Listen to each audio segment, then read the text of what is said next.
물론 여긴 국민 라디오.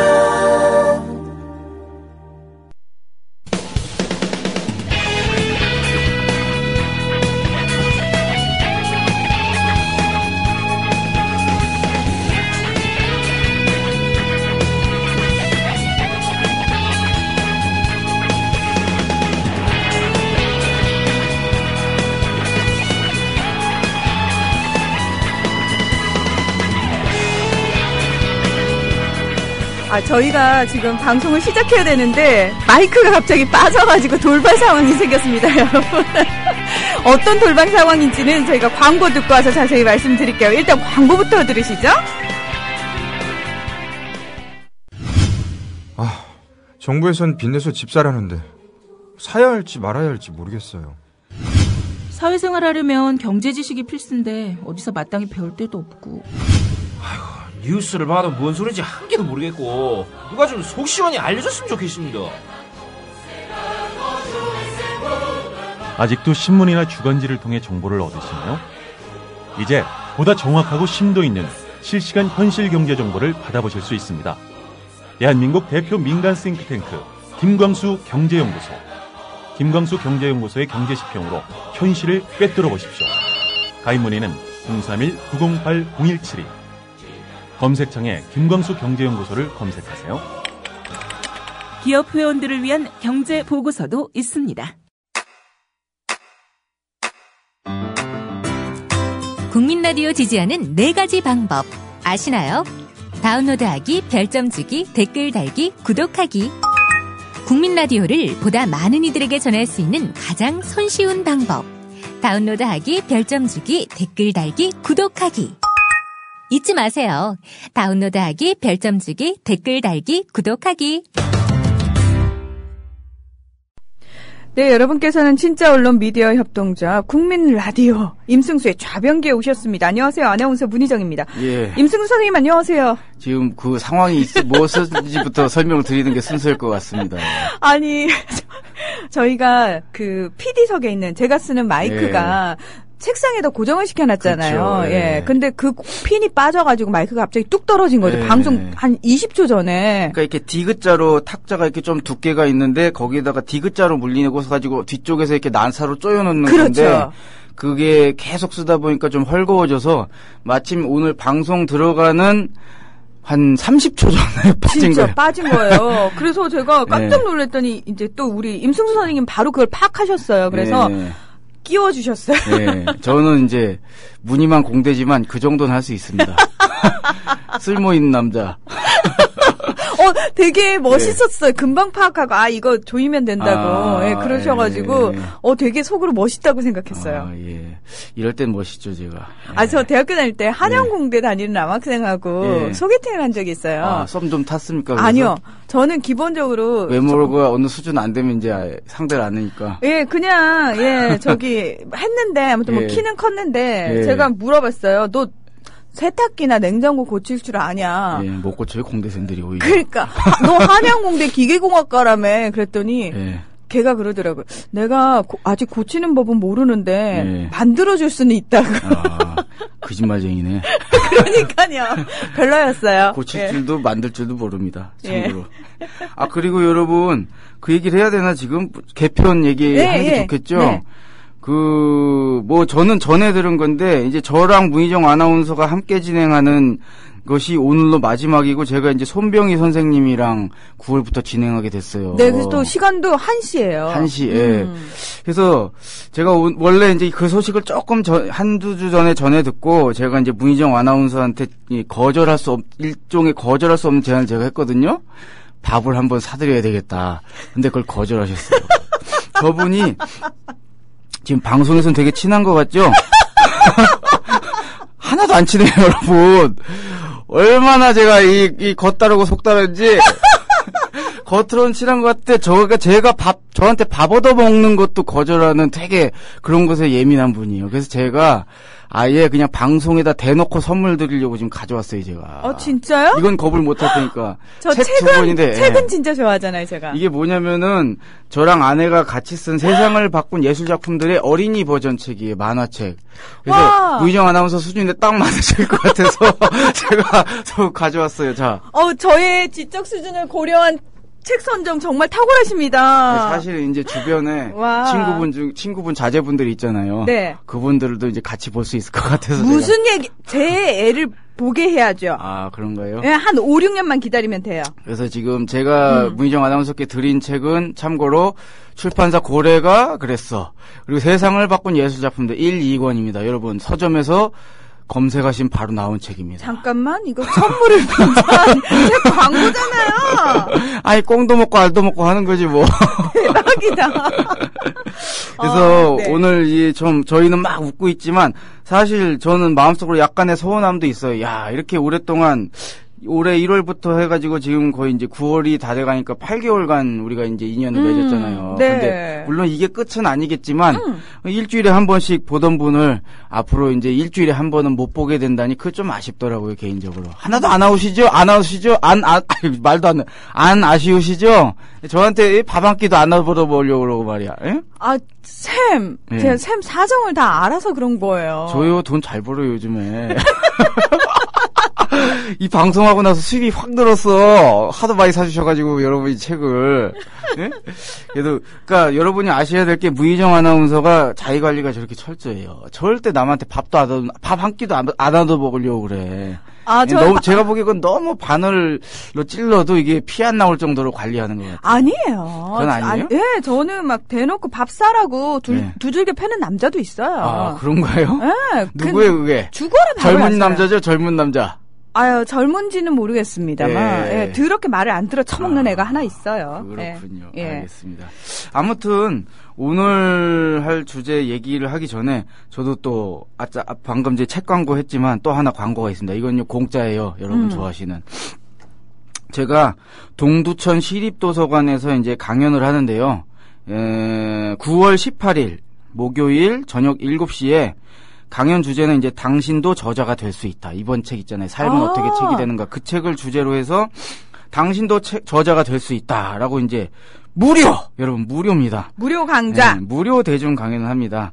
뭐 당일날 그냥 바로 오셔도 되겠지만 혹시 모르니까요. 신청받는 걸 수도 있으니까 동두천 시립도서관 홈페이지나 아니면 그쪽 전화번호 등을 이제 알아보셔서 문의하시면 더 확실하게 안전하게 오실 수 있을 것 같아요.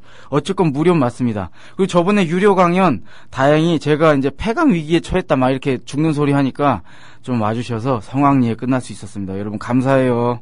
네. 많은 분들이 좀, 우리 임승구 선생님 실제로 강연 들으시면 더 좋아하신다고 그러더라고요. 그렇죠. 네. 어떤 분은 이제 저한테 중국의 굉장히 특산품 중에 하나인 땅콩 사탕이 있더라고요. 유명한 땅콩 사탕. 한 봉지 갖다 주셨어요. 그래가지고, 저는 처음에 뭔가 했는데 먹어보니까 너무 맛있는 거예요. 그리고 아내가 검색을 해보니까 이게 중국 선양인가? 그 지역 특산품으로 아주 유명한 거래요. 그래요? 네. 그래서 제가 사실 받을 때 살짝 그분한테 물어봤어요. 이거 비싼 거예요? 그랬더니, 그분이. 부끄러워! 그때 그분이, 싼 건데요. 그래서 제가, 그때 살짝 제가 빈정이 상했는데. 부끄러워! 어디다 내놔도 부끄러워, 임생. 부끄러운가요? 예, 아무튼 이게 너무 웃고 즐기면 안 되겠다. 마지막 시간이어도 이제 컨텐츠가 있어야죠. 그렇습니다. 네, 그래서 오늘 주제는 태평양 전쟁, 미국과 이제 일본이 치렀던 그 태평양 전쟁에서 있었던 슬픈 비극 중에 하나죠. 오키나와 이제 집단 자결 사건의 진실에 대해서 다루려고 합니다. 사실 이걸 이번에 다룰 생각은 아니었는데 저번 시간에 제가 다뤘던 게 카미카제 특공대의 진실이었잖아요. 네. 그런데 근래 보기 드물게 하여튼 많이 봤던 것 같아요. 다운로드도 2주가 한 주 제가 쉬었는데도 100인권 대 초반에서 아직 머물고 있는 거 보면 그게 관심이 많았던 것 같아요. 그래서 청취자분들께서 이런 문제에 관심이 많으시구나 싶어서 어차피 오늘 이제 무희정 아나운서랑 마지막 날인데 또 머리 아픈 경제 얘기하는 것보다는 좀 이런 얘기가 좋을 것 같아서 준비를 했습니다. 그래서 이 오키나와 집단 자결 사건 사실 집단 자결이라는 게 좀 이상한 말일 수도 있는데 이 사건을 좀 다루기 전에 이 배경부터 알 필요가 있습니다. 우선 첫 번째로는 오키나와의 위치와 그 오키나와라는 지역의 역사에 대해서 좀 알 필요가 있는데요.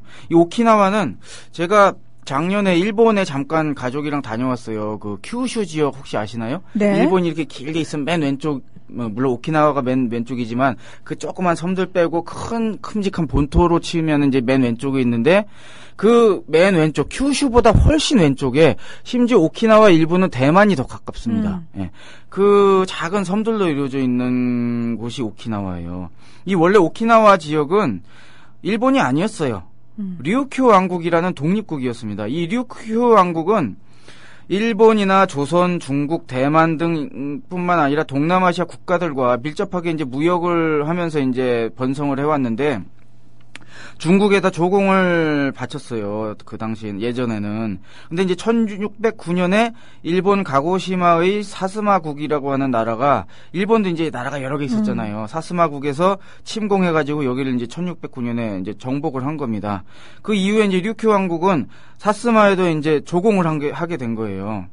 근데 이제 이렇게 양쪽으로 조공을 하다 보니까 양다리를 걸치면 이제 서로 좀 트러블이 아무래도 생기겠죠? 그러지만 하여튼 이후에도 계속 사스마의 지배력이 미치다가 메이지 유신, 1868년 이 메이지 유신 이후로 1872년에 일본이 이 류큐 왕국을 식민지로 이제 병합을 하게 됩니다. 그런데 이제 제2차 세계대전 막바지인 1945년에는 이제 미국이 일본한테 이겼잖아요? 그래가지고 이제 미군에 의해 또 점령이 돼요. 그래가지고 이후 27년간 미국에 의해서 또 통치를 당합니다. 그러다가 그래서 이제 그 기간 동안 미군은 오키나와에 이제 군사기지를 대규모로 건설을 했죠. 현재까지 운영하고 있어요. 이제 사실 이제 1972년 5월 15일에 이 오키나와가 다시 일본에게 이제 반환이 됐거든요. 근데 이 오키나와는 사실 사람들의 생김새도 그렇고 약간의 습성도 그렇고요. 실제 일본 그 본토 사람들하고 약간 다르다고 그러잖아요. 저도 뭐 직접 보진 않았지만 옛날에 아무로나미에 있잖아요. 이 아무로나미에가 좀 일본 본토 사람이랑 다르게 생겼었잖아요. 그렇죠. 그 사람이 바로 이 오키나와 출신이죠. 예. 잘하시네요, 어떻게. 이게 다른 데서 오키나와 건 다룬 적이 있나요? 아니요, 대학원에서 일본 정치학 하면서 공부를 조금. 일본 정치를 하셨구나. 그럼 제가 번데기 앞에서 주름 잡고 있었는데, 지금. 아니요, 제가 이제 전공이 국제정치학 석사인데. 그러면서 일본 정치도 배우고, 중국 정치도 배우고, 세계 정치를 좀 많이 배웠죠. 못 하시는 게 뭡니까? 연애를 못 하시는 것 같아. 죄송해요. 마지막이라고 제가 너무 긴장의 끈을 놓고 있어요, 지금. 이래서 쌤이랑 밥 먹기 싫은 거예요. 죄송합니다, 예. 아무튼, 그렇게 이제 오키나와라고 하는 지역은 그 지역의 특수성이 이렇게 있습니다. 그리고 이제 아까 말씀드렸다시피 일본과 그 미국 사이에 이제 태평양 전쟁이 있었는데 그때 이 오키나와 지역에서 굉장히 아주 극렬한 전투가 있었어요. 일명 오키나와 전투인데 이 오키나와 전투에 대해서도 좀 말씀을 드려야 됩니다. 여기서는 이제 1945년 4월 1일부터 6월 23일까지 83일에 걸쳐서 이제 치른 전투예요. 이 지역에서만 이제 83일에 걸쳐서 전투를 치렀는데 이오지마 전투에 이어서 일본 최초로 일본 영토 내에서 벌어진 미군과 일본군의 전면전이었어요. 그래가지고 이게 정말 큰 인명피해를 냈습니다. 미군도 1만 명이 넘게 죽었고 여기 오키나와 현지 사람들은 14만 명 이상이 죽기도 하고, 심지어는 이제 그 당시 막 일본군이 강요를 해가지고, 조금 이따 이제 자세히 얘기하겠지만, 주민들이 집단으로 자살을 한 거예요. 자기들끼리 수류탄으로 자살을 하고, 목을 졸라 죽이고, 이 말도 안 되는 이상한 일이라고 생각하실 텐데, 아무튼 오늘 다룰 사건이 바로 이 오키나와에서 있었던 이 집단 자살 사건을 다룰 겁니다.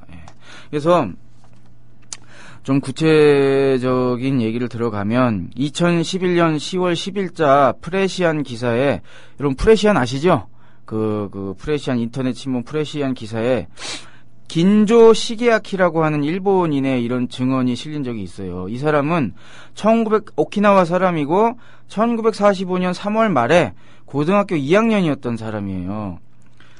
당시 이제 일본 정부가 미군이란 전투를 하면서 오키나와 주민들한테 뭐 이렇게 얘기를 했대요. 미군한테 잡히면 남자는 가랑이가 찢겨 죽고 여자는 능욕을 당한 뒤에 죽는다. 라고 이제 막 협박을 하면서 천황을 위해서 자결을 해라. 영광스럽게. 그렇게 강요를 했다고요. 그래서 그 긴조 시게아키 씨가 다음과 같이 증언을 했다고 합니다. 천황폐하 만세를 삼창한 후에 일본 군들과 동사무소 직원들은 주민들에게 수류탄을 나눠줬습니다. 그것은 자결 명령을 의미하는 것이었습니다.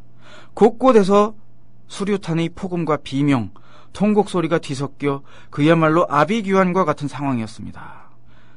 불발탄이 많았던 탓에 살아남은 사람들은 돌과 죽창을 들고 자신의 가족과 친지들을 죽이기 시작했습니다. 저도 형과 함께 어머니를 돌로 내리쳤고, 이거 진짜, 이건 얘기하기가 힘들다, 내가. 여동생과 남동생도 때려 죽였습니다. 바로 그때 한 청년이 외쳤습니다. 이대로 죽느니 미군을 한 놈이라도 죽이고 죽자.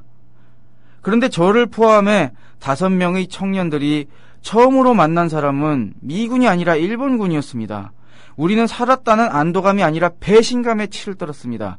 군, 관, 민, 공생공사라고 했는데 함께 살고 함께 죽자고 했는데 일본군은 멀쩡히 살아있었던 것입니다. 네, 이런 증언을 하신 거예요. 제가 프레시안에서 이 기사를 읽고 참 충격을 받았었거든요. 그때.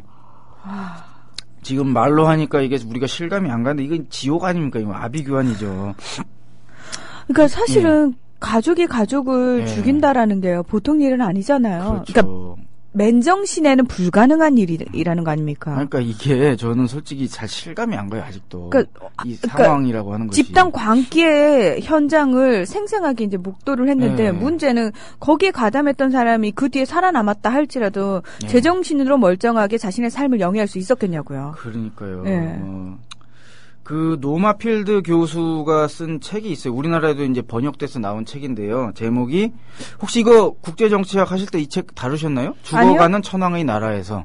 이 책에 보면요. 굉장히 그 당시 있었던 일들이 자세하게 나오는데 제가 이제 좀 옮겨왔어요. 그 책에 나오는 그 에피소드인데 나카조 미츠토시라고 하는 당시 16세의 사람인데 이 사람이 이렇게 회상을 했대요. 그는 이제 가족들과 친척들이 함께 피란에 있었던 이제 동굴에 일본병이 막 들어왔을 때의 상황이에요. 그때 우리들에게 먹을 것이라고는 며칠 전에 만든 쉬어 빠진 주먹밥 몇 개뿐이었어. 그것도 아이들 차지가 되고 어른들은 쳐다만 보고 있었죠. 우리는 앉아서 군인들이 무슨 짓을 하나 보고만 있었는데 그들은 우리가 아무것도 모르는 줄 생각했나 보우. 총을 꺼내 들고서는 기습 공격을 나가야 하니 먹을 것을 있는 대로 내놔라 하고 위협했죠. 하지만 우린들 왜 몰랐겠소. 저희들만 살아서 본토로 돌아갈 생각이란 것쯤. 그 다음 날이었소. 그들은 아이들이 있으면 적군에게 들켜 폭파될 우려가 많다. 그러니 3살짜리 이하는 처치해버려야 한다고 말하더라고요. 3살짜리 이하가 5명이 있었어. 주사를 놓아 죽였어. 그 중에는 내 아우와 조카도 있었다오. 처음에 5 아이를 죽인다고 할 때 우리가 굴 밖으로 데리고 나가겠다고 대장에게 간청했소만 내 놈들이 스파이가 될지도 모르니까 안 된다고 하고는 입구 앞에 보초를 세워두고 모두 꼼짝 못하게 해놓고서 5-6명이 덤벼들어서 아이를 하나씩 집어들고 주사를 찔렀다고요. 그 다음날 아침이었죠. 민간인으로서 살아있는 건 당신들 뿐이니까 미군에게 잡혀서 탱크 바퀴에 깔려 죽느니 차라리 우리 처분을 받아라. 그러더군요. 우리를 처치해버리고 남은 양식을 차지하려는 게지. 누구나 그렇게 생각했지만 가만히 있었죠. 정말 읽으면서도 힘드네요, 읽기가. 끔찍하네요, 진짜. 이 미친 짓이에요, 이건 진짜. 그러니까요. 저는 솔직히 이 사건, 지금 제가 하는 내용이 이제 제 책 국가의 거짓말에 이제 나오는 내용인데, 이걸 쓰면서도 조사해서 솔직히 좀 실감이 안 갔어요. 무슨 영화도 이렇게 만들기 힘들다 싶은데 또 하나 이제 충격적인 이건 정말 제가 글 쓰면서도 힘들었는데 당시 19살이었던 이제 그 마에다 하루라고 하는 사람이 있어요. 이 사람은 이 미군에게 쫓긴 일본군 패잔병들이 이 동굴을 습격해 들어왔을 때 광경을 이렇게 기억하고 있다고 합니다. 아침에는 폭격이 없으니까 아침이 되면 모두들 물길러 나갔어요. 그런데 미스모의 사탕수수 깍지를 쌓아둔 곳에서 내 남동생과 계집애 동생이 울면서 날 부르는 거예요. 마에라 까구와 문 부근에서 칼을 맞고 쓰러져 있다가 거기까지 기어온 거예요. 하나씩 업어다 굴 속에 뉘어놓고 어머니는 어찌 되셨나고 물었더니 죽었다는 거예요. 새 이유도 죽었다는 거예요. 엄마가 왜 죽었냐고 물었죠. 일본 군인이 와서 여기 몇 명이나 있느냐고 물었는데 본토말이 서툰 어머니는 이제 오키나와는 오키나와 방언이 있잖아요. 그렇죠. 후이 하고 되물었대요. 이게 이제 일본어로 치면 하이라고 하는 뜻이었죠. 하이 얘 뭐라고쇼? 라고 하는 뜻이었는데 군인 놈은 어머니 목을 댕강 쳐버렸다지 뭐예요. 잘린 목이 올케 언니 유키의 무릎 위에 떨어졌대요. 모두들 넋을 잃었죠. 내 바로 밑의 계집애 동생이 사내 동생을 업고 도망쳐 내게로 오려다가 붙잡혀서 마에라 까구와 대문 안으로 끌려 들어갔대요. 사내 동생을 업고 있는 아이를 칼로 찌르니 업힌 아이는 땅에 떨어졌겠죠. 계집애 동생은 세 군데나 찔려서 창자가 이쪽에도 삐쭉 저쪽에도 삐쭉 나와 있었죠. 사내 동생은 얼마나 깊고 넓게 베었던지 창자가 몽땅 다 나와 있었어요. 금방 죽더군요. 저는 이거 진짜 글 쓸 때도 너무 힘들었어요, 이게 정말. 그러니까 뭐라고 해야 될까? 그런 거 있잖아요. 너무 실감이 안 난다고 해야 되나? 그러니까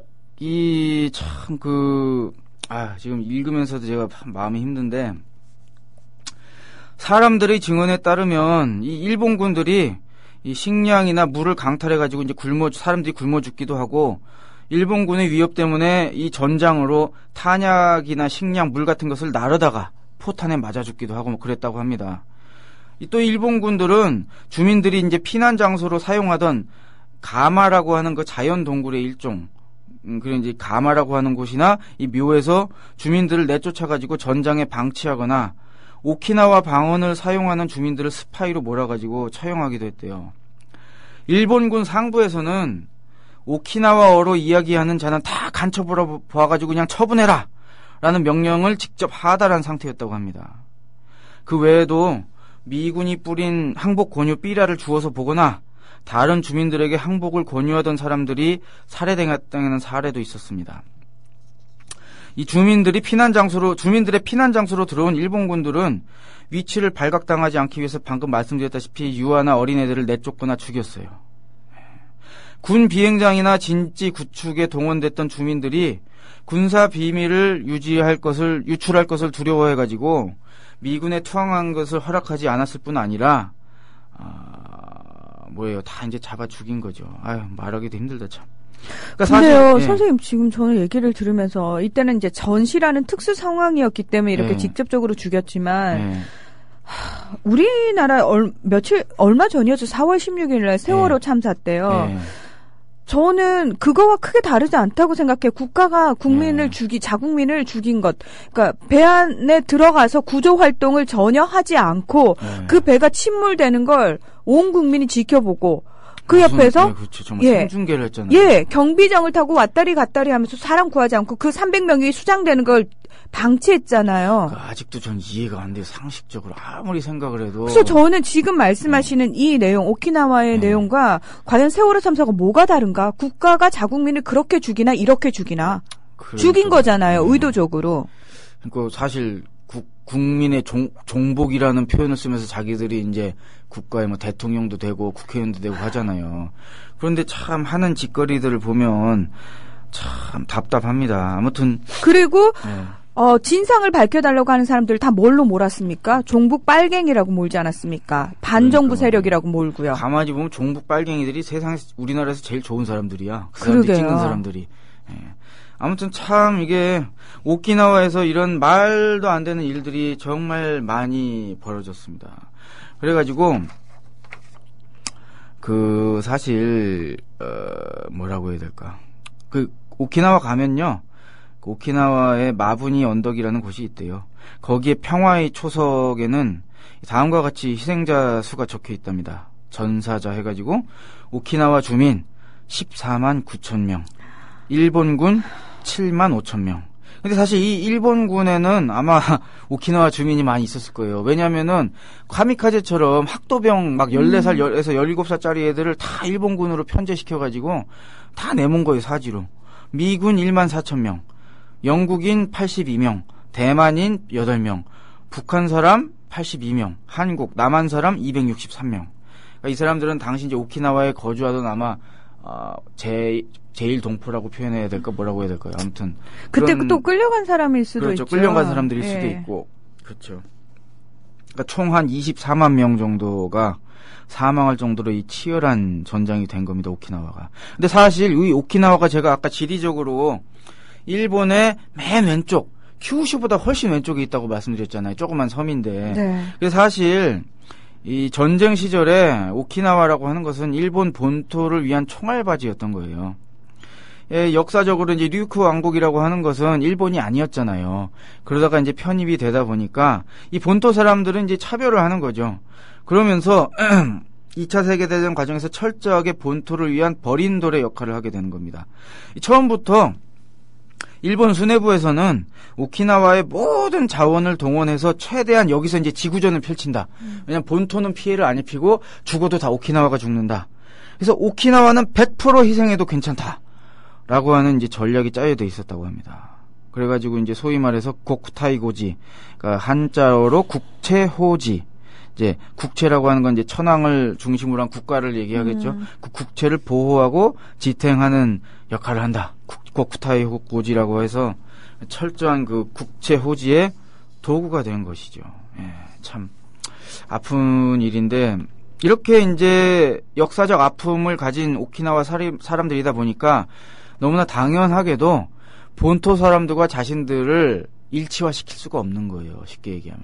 그러니까 소외감이 기본적으로 깔릴 수밖에 없어요. 정서에. 소외감 수준을 넘어서는 것 같아요. 그렇죠. 그러니까 본토에 대한 어떤 배신감, 그다음에 적대감이 있을 수밖에 없는데 제가 제주도를 갔을 때 느낌이 그랬었어요. 아, 제주도도 사실은 좀 이 정도까지는 아니어도 소위 말해서 여기 그 육지 쪽 사람들에게 육지에 대한 적대감이 상당하죠. 저 그 혹시 들으신 거 있나? 왜 그런지에 대해서. 제가 제주 MBC에서 4년을 일을 했으니까 처음 가면 그거부터 알려줍니다. 아, 왜 이런 분위기인지부터. 네. 뭐라고 그러는 거예요? 그러니까 제주도는 역사적으로 그러니까 속국처럼 해가지고 유배지로 많이 이용을 당하고 뭐 우산국이라고 해가지고 사실 나라가 따로 있던 형태. 예, 그럼에도 불구하고 그러니까 항상 늘 그러니까 제주도에서 무언가를 뺏어가고 본토 사람, 육지 사람들이 그리고 또는 육지에서 무언가 버림받은 사람들이 제주도로 오고 그리고 4.3 때 사실은 정말 많은 제주도민들이 희생이 됐습니다. 그렇죠. 예, 몇만 명이 죽었다고 제가 그 당시 제주도민의 10분의 1. 저는 더 된다는 얘기도 들었어요. 예, 그래서 한지 건너 그 4.3 때 그 친척들 중엔 다 희생자가 있는 거예요. 그때 제사를 많이 드린다고 제가 들었거든요. 저도. 그래서 제주도는 무당이라든지 어떤 굿이라든지 이게 발달할 수밖에 없는 역사적 배경을 가지고 있었죠. 그래서 항상 육지에서 온 사람들에 대해서 기본적으로 경계심이 있습니다. 그리고 극단적으로 싸움 나올 때 제일 심한 욕이 육지 것은 절에서 안 돼. 그게 입에 담지 못할 욕입니다. 거군요. 거의 최고의 욕. 그렇습니다. 제주도에서 나고 자랐는데 아버지가, 할아버지가 육지에서 들어온 사람이면은, 자인애는 육지 것들이라서 저렇다. 이런 식으로. 그렇구나. 네. 혹시 제주도 방언 좀 할 줄 아세요? 조금, 잘 모릅니다. 잘 모르시는군요. 예, 아무튼, 제주도도 참 어떻게 보면은 우리, 그 육지 사람들에 의해서 많은 차별을 당했는데 오키나와도 참 어떻게 보면 제주도 이상의 그런 차별을 당하다 보니까 아까 말씀드렸던 그 노마필드 교수의 책 죽어가는 천황의 나라에서의 다음과 같은 내용이 제게 인상에 남아서 제가 좀 적어온 게 있어요. 죄송하지만 우상국은 울릉도입니다. 그렇죠. 헷갈려서 네. 제가 여기서 무식을 다 드러내는군요. 예. 아니 뭐 모를 수도 있죠. 헷갈릴 수도 있고. 알고 있었는데 탐나국이죠. 탐나국 맞다. 우상과 탐나는 도다 그거가 있었잖아요. 네. 여러분 제가 모든 걸 알지는 않습니다. 저도 가끔은 모르는 게 있습니다. 이해해 주십시오. 근데 만약에 쌤이 너무 모든 걸 알면 재미없을 것 같아요. 왜냐면은 신은 재미가 없잖아요. 근데 저는 신과 교통하는 교주기 때문에 신과는 조금 신보단 급이 조금 낮아요. 예, 신과 인간계를 연결해주는 사람이기 때문에 그래서 모르는 게 살짝 있기 때문에 그렇다고 제가 모시는 신이 모르는 게 있는 건 아닙니다, 여러분. 그래서 헌금은 계속되어야 한다. 이렇게 말씀드리고 싶은데 자 아무튼 자 이게 웃으면서 할 내용이 아닌데 그러게요. 너무 진지하기만 하면 또 이게 인기가 떨어지더라고요 경험상. 그래서 인기를 위해서 아무튼 그 내용을 오키나와 사람들의 그 분위기를 알 수 있는 내용을 제가 찾아온 걸 읽어드릴게요. 나는 쇼이치에게 자신을 일본인이라고 생각하느냐고 물었다. 쇼이치가 이제 오키나와 사람이겠죠? 그 질문에는 언제나 난감해집니다. 헷갈려요. 나의 과감한 안내역인 토시코가 거들고 나선다. 그녀는 번역본으로 탐독한 미스터 르로이 존스 씨의 예를 쫓아 자신을 류큐계 일본인이라고 부르기로 했단다. 난 절대 헷갈리지 않아요. 하지만 쇼이치는 전적으로 납득하지는 못한다. 글쎄요. 누가 내게 일본인이냐고 묻는다면 류큐인이라고 대답하겠어요. 그냥 일본인이라고 말하기는 어쩐지 싫단 말이에요. 행정상의 관점에서는 당신도 일본인일 뿐이라고요. 토시코의 말이다. 이 말에 쇼이치는 대답한다. 알고 있어요. 하지만 상식을 따라서 나 자신을 일본인이라고 부르기 싫단 말이에요. 물론 나를 밖에서 가령 아시아의 다른 나라에서 본다면 나는 일본인, 아시아에서 전쟁을 일으킨 작자들과 일원이라는 것도 알아요. 하지만 일본 안에서는 달라요. 적어도 나는 야마토족과는 다르단 말이에요.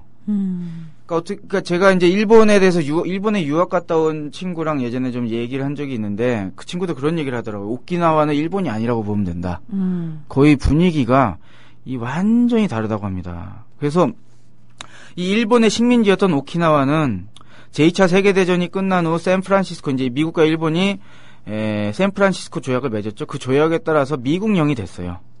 미국 입장에서는 오키나와라는 그 지역이 군사적 요충지잖아요. 왜냐하면은 대만하고도 가깝고 일본하고도 가깝고 중국에 바로 될 수 있고. 그러니까 전초 기지가 되는 거죠. 한마디로 말해서 그렇죠. 그러니까 미국 본토에서 네. 뭐 미사일을 쏘거나 또는 전투기가 날아가기는 너무 멀고. 그러니까요. 대신 이제 거기다가 뭔가를 배치해 놓으면 다른 나라들을 압박할 수 있는 그렇죠. 굉장히 좋은 전략적 요충지죠. 거죠. 예, 그렇죠. 군사적으로. 그래서 여기다 이제 미군 기지를 굉장히 많이 해놓은 거죠. 이게 이제 반환이 되고 나서도, 일본에 반환이 되고 나서도 계속 이제 미군 기지뿐만 아니라, 그러니까 일본과 미국의 이중 식민지라는 표현까지 쓰더라고요, 심지어는. 네. 그래서 오키나와는 일본 전체 면적의 0.6%에 불과한데, 이 제1 미군 기지의 75%가 여기 집중이 되어 있는 거예요. 쉽게 얘기하면은, 일본 본토 입장에서도 더러운 똥을 거기다가 다 처박아 놓는다라는 의미인 거죠. 그래서 오키나와 본도의 10% 이상이 미군 기지로 덮여 있답니다.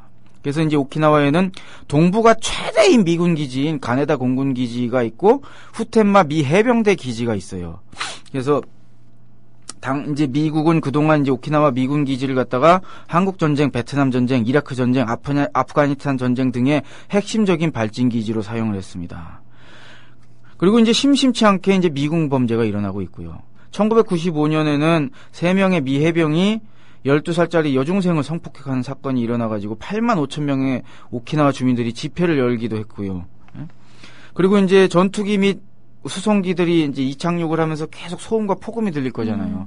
그것에 의해서 수많은 주민들이 이제 정상적인 생활을 하기 힘든 상황이고. 그러니까 우리나라에도 미군이 주둔하고 있음으로써 미군 범죄 심심치 않지 않습니까? 그렇죠. 예. 예전에 그 매양리에서 그 굉장히 그 폭격하는 그게 많았잖아요. 네. 그래가지고 이제 그때 매양리 투쟁도 우리 진보 쪽에서 열심히 했는데 그러고 보니까 갑자기 그 생각이 나네. 제가 오늘 싸가지 없는 진보라는 책 제목을 보고 왔어요. 싸가지 없는 진보. 네, 그 강준만 교수님이 쓴 책인데 모르겠습니다. 저는 그 책 제목이 되게 마음에 안 들더라고요. 저를 지칭하는 것 같아서. 왜요? 쌤 왜 스스로 싸가지 없다고 생각하세요? 아니요, 진보. 근데 진보가 싸가지 없다는 얘기잖아요. 그러니까 그 책 목차가 대충 보니까 그런 내용이 제가 읽어보진 않았지만. 그러니까 뭐 그런 내용인 것 같아요. 그러니까 진보는 왜 이렇게 가르치려 들고 왜 이렇게 오만하고 왜 이렇게 소통할 줄 모르고 감정 그러니까 뭐 사람의 감정 어우르지 못하냐 그래가지고 집권 못한다. 근데 제가 생각하기에 그 책 제목이 싸가지가 없어요. 참 누구 디스하는 것 같은데 오늘 그 책 제목 보고 기분이 너무 나빠져가지고 아무튼 물론 강준만 교수님이 그런 취지로 한 건 아니겠으나 모르겠어요. 저 같은 진보 쪽 있는 사람들은 좀 불편하더라고요. 제가 오늘 그래서 페이스북에 그 글을 남겼는데 공감하는 분이 굉장히 많았어요. 물론 책이 나와서 어쩔 수는 없겠지만 샘은 스스로를 진보라고 생각을 하시나 봐요. 전 진보보다 좀 더 세다고 생각을 하죠. 저는 개인적으로 저를 진보라고 생각하지 않거든요. 그냥 상식에 입각한 판단한다고 생각하시죠. 항상 얘기하시듯이. 그렇죠. 왜냐하면 어떤 부분에서는 꽤 보수적인 부분이 있어요, 저한테. 그런 거요? 그럼요. 불교 때문에 그런가? 아니에요. 불교는 굉장히 진보적인 종교입니다. 그렇군요. 온전히 그 교리대로 살지 못하기 때문에 저희가 내가 진보가 아니구나라는 생각을 하는 거죠. 그래서 아무튼 강준만 교수님 저 싸가지 없지 않아요. 그리고 강준만 교수님이 사람의 감정을 보듬어야 된다고 진보한테 일침하시면서 왜 우리한테는 그렇게 우리의 감정은 보듬어주지 못해요. 진보의 감정은. 그 칼이 다시 돌아갑니다. 그 제목 바꿔주세요. 제가 홍보하는 것 같다 이 책을. 제대로 홍보하셨는데 사람들이 궁금해서라도 보겠어요. 네, 그렇군요. 얘기를 안 할 걸 그랬어요. 제목 보고 솔직히 좀 많이 실망을 해서 아무튼 그래도 강준만 교수님도 여기서 굉장히 좋은 역할을 많이 하신 분이어서 취지는 전 좋을 거라고 봅니다. 아무튼 일종의 홍보군요 이것도. 그래서 아무튼 이러다 보니까. 일본 천황에 대한 인식도 본토랑 무척 다르답니다. 오키나와에서 느끼는 게. 이 오키나와 사람들에게는 천황이라고 하는 존재가 이 존경과 숭배의 대상이 아니라 가해자의 정점에 있는 사람인 거예요. 쉽게 얘기하면. 그래가지고 지난 1975년에 황태자가 지금의 천황이죠. 지금 황태자가 오키나와를 방문을 했을 때 오키나와 청년 2명이 화염병을 투척을 했답니다. 그리고 일장기 히노마루 있죠? 그거를 불태우고 가지고 하수구에 처박아 버리는 일이 생겼대요. 그리고 아무로 나미에 지금 아까 우리가 얘기했던 거 아무로 나미에가 이제 오키나와 출신이잖아요. 이 사람이 1990년대에 천황이 초청한 피로연에 참석해 가지고 기미가요 부르는 걸 끝까지 거부했다고 합니다. 자기는 오키나와 사람으로서 기미가요를 도저히 부를 수가 없다. 꽤 자존심 있는 가수예요. 네, 그렇죠. 그러니까 자신이 태어나고 살아온 그 어떤 뿌리를 항상 기억하는 올곧은 사람인 거죠. 어떻게 보면은. 그리고 올곧지 않아도 기본적으로 이런 게 돼요. 근데 우리나라는 뿌리를 여기에 두고서도 나라 팔아먹는 놈들이 제가 이런 실수를 안 하는데 죄송합니다 여러분. 오늘이 마지막이다 보니까 제가 전화가 와요, 여러분. 제가 평소에는 무음이나 이런 걸 해뒀는데, 오늘 처음부터 마이크가 쓰러지더니, 참 별일이 다 있습니다, 여러분. 이해해주세요. 여러분, 불편하셨다면, 제가 사과드리겠습니다. 제가 완벽하진 않아요, 여러분. 그리고, 어쨌건 일본 교과서 문제 있지 않습니까? 네. 우리도 이제 일본 교과서 문제 굉장히 분노하잖아요. 이 사람들이 자기들이 저지른 짓에 대해서는 아주 축소하거나 왜곡시키고 자신들의 어떤 그런 걸 미화시킨다. 근데 우리가 느끼는 그 일본 교과서에 대해서도 오키나와 사람들도 똑같은 감정을 느끼는 거예요. 2007년에 고등학교 일본사 교과서에서 이 오키나와 전투 관련 내용이 왜곡되는 일이 벌어졌어요.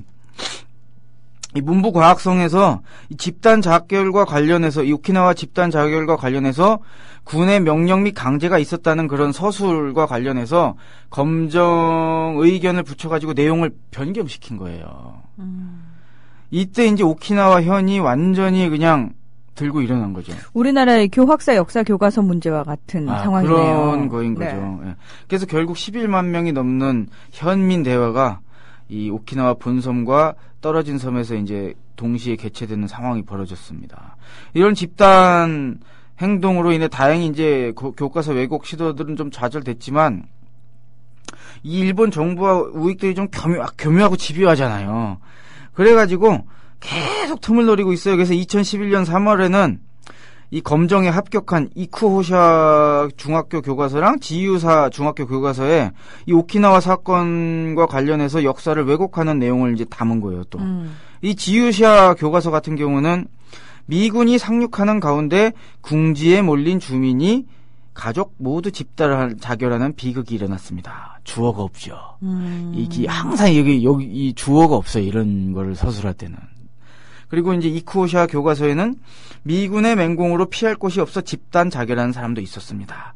라고 해서 집단 자결이라고 하는 것이 마치 오키나와 주민들이 패닉에 빠져가지고 누가 시키지도 않았고 강요하지도 않고 협박하지도 않았는데 일어난 일인 것처럼 오도할 수 있도록 좀 두루뭉술하고 모호하게 기술하게 된 거예요. 근데 아무튼 참 제가 참 안타까웠던 적이 있어요. 여러분 기억하실 텐데 2009년도에 일본에서 54년간 이어졌던 그 자민당 집권을 종식시키고 민주당이 집권을 해서 그때 총리가 누가 됐냐면 하토야마 유키오라는 사람이 됐습니다. 이분이 굉장히 친한파였다고 그 그렇죠. 당시에 그 당시 일본의 노무현이다 이런 얘기도 있고 그랬는데 이 분이 당시 오키나와에서 후텐마 미군 기지를 빼겠다 그렇게 얘기를 했었어요. 공약을 그걸로 내세웠고 그래가지고 굉장히 열심히 추진을 하다가 결국이 어떻게 됐냐 미국 그 당시 여러분 기억하실 거예요. 도요타 리콜 사태가 미국에서 터졌어요. 도요타 자동차가 결함이 있다라고 해가지고 미국에서 대대적인 리콜이 터졌는데 아주 묘한 시기죠. 그러니까 쉽게 얘기하면은 이제 그 당시 이제 우리나라 언론에서는 그런 식으로 그걸 분석했어요. 뭐냐면 도요타 역시 무슨 비정규직 같은 걸 많이 고용해가지고 그것에 의해서 이런 결함이 생겼다 했는데 비정규직은 현대가 더 많이 쓰겠죠. 특정 업체를 얘기해서 좀 그런가? 아무튼 그런 문제가 아니라 여러분 이런 일들은 되게 정치적인 겁니다. 쉽게 얘기하면 이 새끼 하토야마 유키오 이 새끼 봐라 미국에서 웃기네? 니네? 미국에서 한번 차 안 팔아볼래? 이러면서 이제 아주 정치적으로 한 대 친 거죠. 깡패 국가죠, 미국이. 예. 그래가지고 뭐라고 해야 될까? 흔들흔들하기 시작한 거예요. 이런저런 사태들이 연이어 일어나고 미국은 어떻게 동아시아를 지배했는가? 메디치 미디어에서 나온 책인데 전에도 한번 제가 소개한 적이 있는데 그 책을 보면요, 미국이 어떻게 태평양 전쟁에서 이기고 나서 일본이라는 나라를 자국의 꼬붕으로 그리고 자국이 통제할 수 있는 국가로 만들었는지 아주 생생하게 나옵니다. 그래서 이제 여러 가지 검찰 등을 막 동원을 해가지고 압박을 넣어서 결국에 이 하토야마 유키오 정권이 무너졌어요. 다시 이제 자민당이 들어서고 이런 상황이 온 겁니다. 이게 참 만만치가 않아요. 뭔가 세상을 바꾸겠다. 그 당시 이제 제가 굉장히 놀라웠던 게 하토야마 유키오 총리가 탈미 이바하겠다고 그랬어요. 원래 예전에 일본은 자기들이 이제 개화되고 하면서 뭐를 표방했었냐면 탈아입구 하겠다고 그랬어요. 아시아를 벗어나서 구라파로 들어가겠다. 그러니까 자기들은 이제 아시아가 아니라 왜 제국주의의 일원이다, 자기들 대빵이다, 자신감이 생기니까. 그리고 실제 제가 보기에 그 당시 일본의 국력은 굉장히 강했습니다. 우리가 일본을 너무 무시하기만 하는 저는 측면이 좀 있다고 보는데 일본이라는 나라는 자세히 알면 알수록 무서운 나라입니다. 무서운 나라예요. 네. 단순히 우리가 욕하고 쪽발이다 이런 식으로 폄하할 만한 애들은 아니에요. 그렇게만 보다가 우리가 뒤통수 맞아요. 뒤통수 맞아요, 맞습니다. 진짜. 크게 왜냐면 맞아요. 이 친구들은 앞에서는 웃습니다. 네. 그리고 상대의 기분을 거스르지 않죠. 그러나 뒤에서 무시무시한 것들을 꾸밀 수 있는 사람들입니다. 보통 지금 아베 유키 들어와가지고 또 하는 짓 보세요. 이 보통이 아니잖아요. 얘들 아무튼 그 당시 근데 하토야마 정부가 들어서면서 이 사람들이 탈미 이바하겠다고 그랬어요. 미국에서 벗어나서 아시아로 들어가겠다. 그러면서 아시아 공동체 구상을 얘기를 했어요. 동아시아 공동체 구상을. 그러니까 미국의 영향에서 벗어나서 중국, 대한민국, 조선민주주의 인민공화국 이런 곳들과 긴밀하게 협력하는 지역 공동체를 만들겠다고 한 거예요. 그러니까 미국이 완전 당황한 거죠. 이 개새끼 벗어.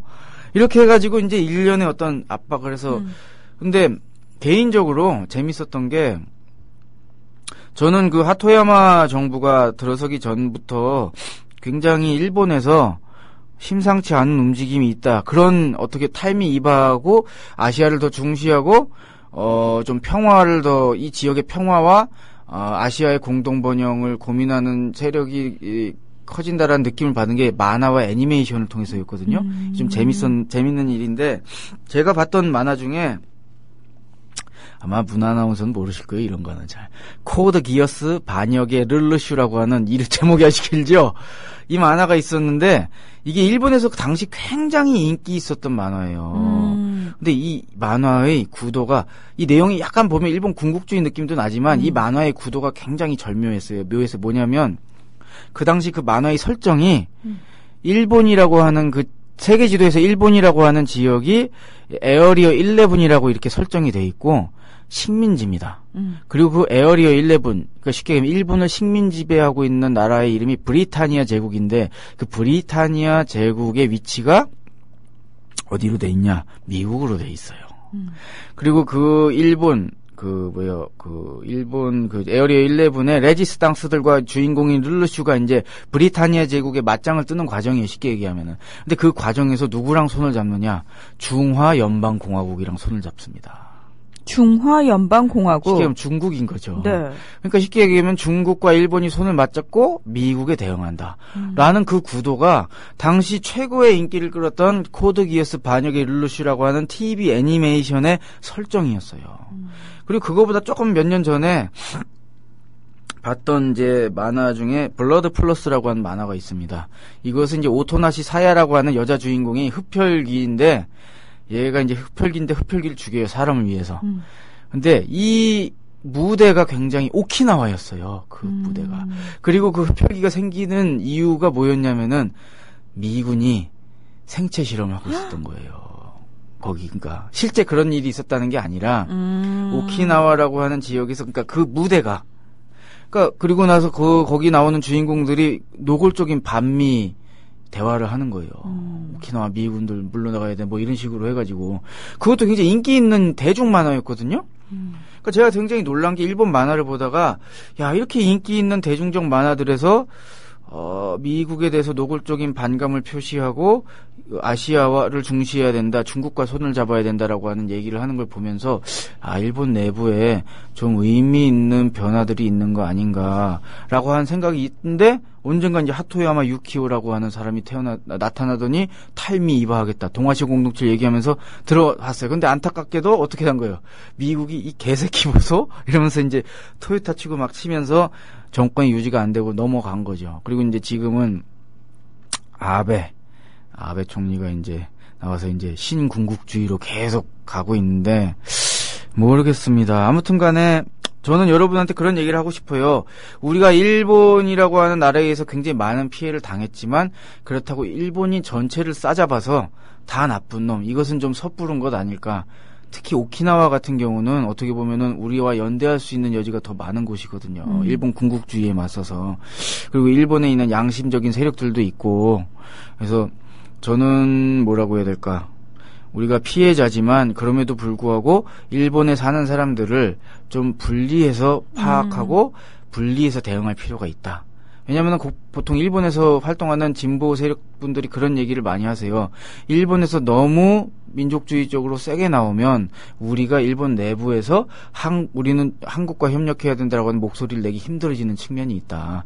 물론 우리가 그런 걸 다 입장 봐줄 수는 없겠으나 그런 세력이 있다라는 것, 그리고 그들이 우리가 함께 할 수 있는 굉장히 좋은 어떤 측면이 있다라고 하는 것은 잊지 않아야 되겠다라는 생각이 개인적으로 있습니다. 네. 그래서 아무튼 오키나와 이 비극은 아직도 현재 진행형이에요. 왜냐하면 미군 기지가 아직 있기 때문에. 그래서 저는 개인적으로 뭐라고 해야 될까요? 일본 내부에서도 좀 뜻있는 아까 말씀드린 하토야마 유키오 같은 사람들이 좀 더 힘을 얻고 다시 정권을 잡아서 미국의 영향력을 벗어나서 이 아시아와 함께 이 지역 차원에서의 협력을 할 수 있는 그런 새로운 모델이 좀 나왔으면 하는 게 제 개인적인 바람이에요. 저는 뭐 일본 오키나와 얘기라고 계속해서 저희가 이제 하고 있습니다만 뭐 특별히 우리나라하고는 전혀 상관없는 얘기야라는 느낌이 들지 않아서요. 예. 우리 내부에서 일어나고 있는 문제하고 자꾸 오버랩이 돼요. 그렇죠. 그래서 참 우리도 아직 어떻게 보면 일본 제국주의의 망령이의 잔재가 남아 있는 거 아닙니까, 결과적으로. 그렇죠. 예. 예. 그때 해먹었던 사람들이 아직도 해먹고 있고. 예. 제가 어디선가 봤는데 우리나라 역대 무슨 군인 최고급 인사들 무슨 참모총장이었나 보면은 다 일본군 장교 출신들이 해먹었어요. 너무 심하더라고요.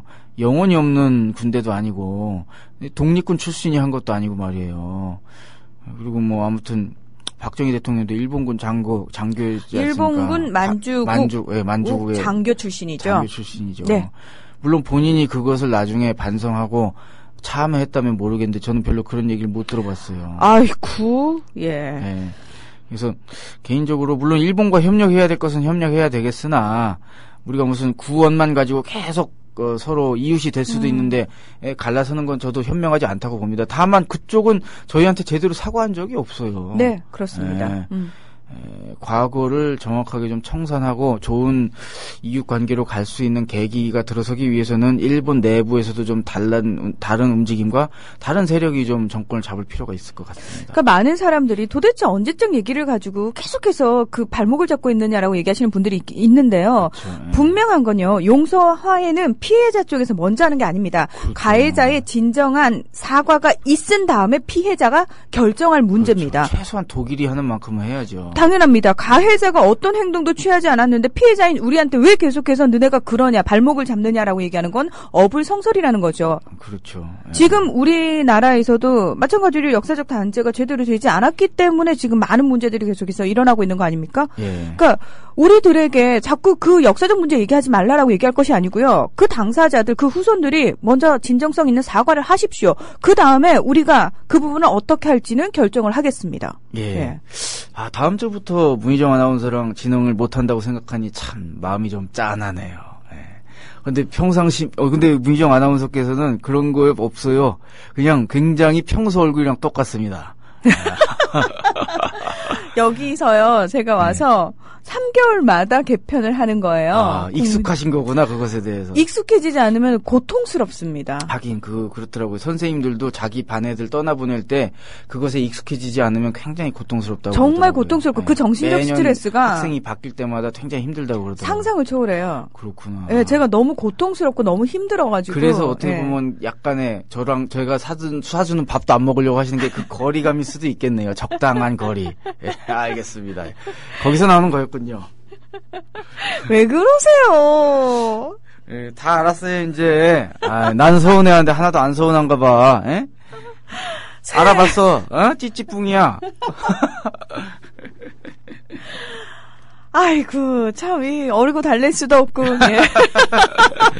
이제 보겠어요. 손병희 선생님이랑 진행하면서 이 좌변기 순위가 어떻게 되는지, 여러분, 한번 봅시다. 이말단 우리 분들은 여전히 교주님을 잘 그래요? 모실 거고. 문희정 아나운서 팬이 많더라고요. 그래서 제가 조금 걱정이 되는데, 손병희 선생님 팬도 만만치 않다고 제가 들었습니다. 아우, 엄청나죠. 네, 그래서 저는 하여튼 기대하고 있습니다. 네, 지금 8개월 동안 저희가 자본론부터 시작해서요. 그러니까요. 제가 정말 많은 것들을 배우는 시간이었어요, 선생님. 아유, 제가 감사하죠. 저는 8번만 하고 끝날 줄 알았는데, 인기가 후지산 대폭발해가지고, 아직까지 가고 있다니, 저도 감개무량합니다. 예.